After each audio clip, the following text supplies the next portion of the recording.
Something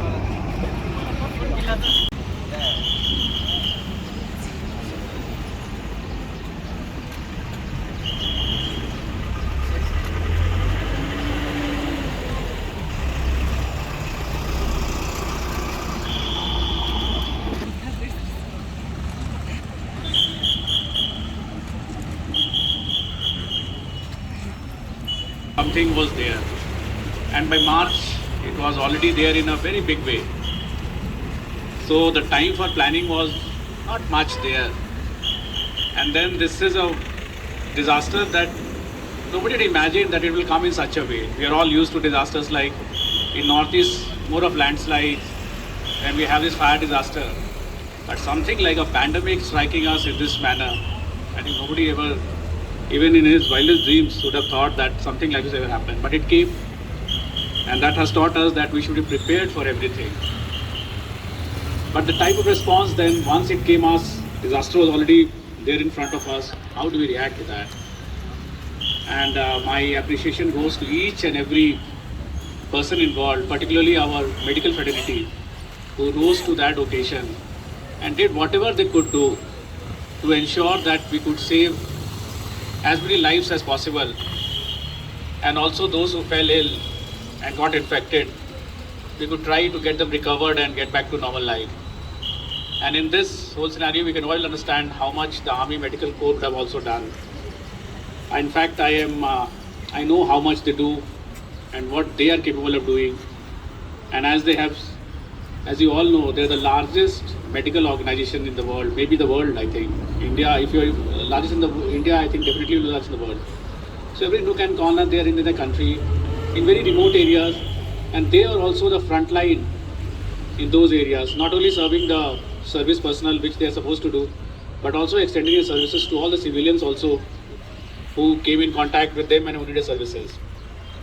So my appreciation to them for their wonderful work done, tremendous and wonderful work done in this last 2 years. The pandemic looks to be over, but we don't know. There is a slight uptick here and there, so we have to be on guard. Many of the people who know about this, that we might have seen the worst, but then we should be always be cautious. When it struck in February 2020, nobody thought it would turn out to be like this. So nothing can be ruled out.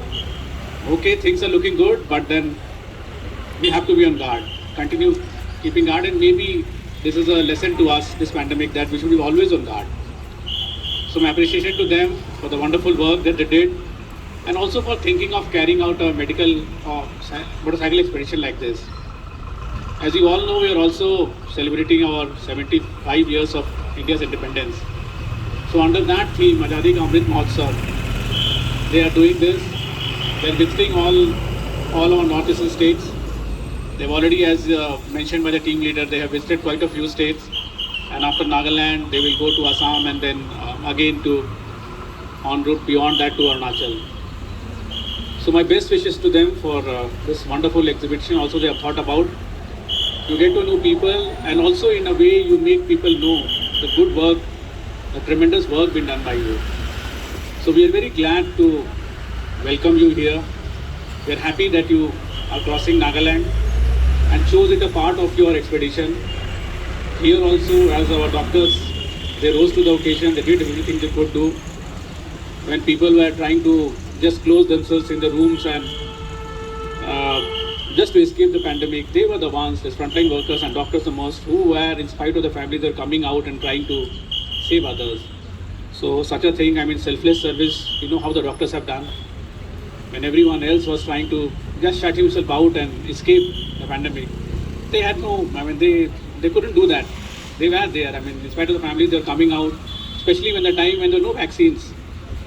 Nobody knew how this turned out, but still, that was the duty.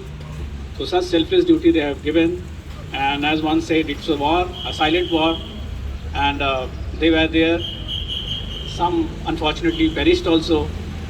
Our heart goes out to all those doctors and medical fraternity who in the line of their duty somehow couldn't survive. There are many actually. So our heart goes out to all of them. We salute them, and we salute all of them, more so those people who lost their lives. Because of them, we have been managed to overcome the pandemic. And though, as I said, We look to be out of the woods, but we never know.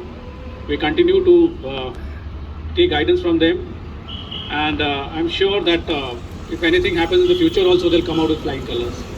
So my best wishes again to them, and I wish this expedition also a great success. You see new things, and also ensure that many people come to know of you and your good work also. Thank you for coming to Nagaland once again.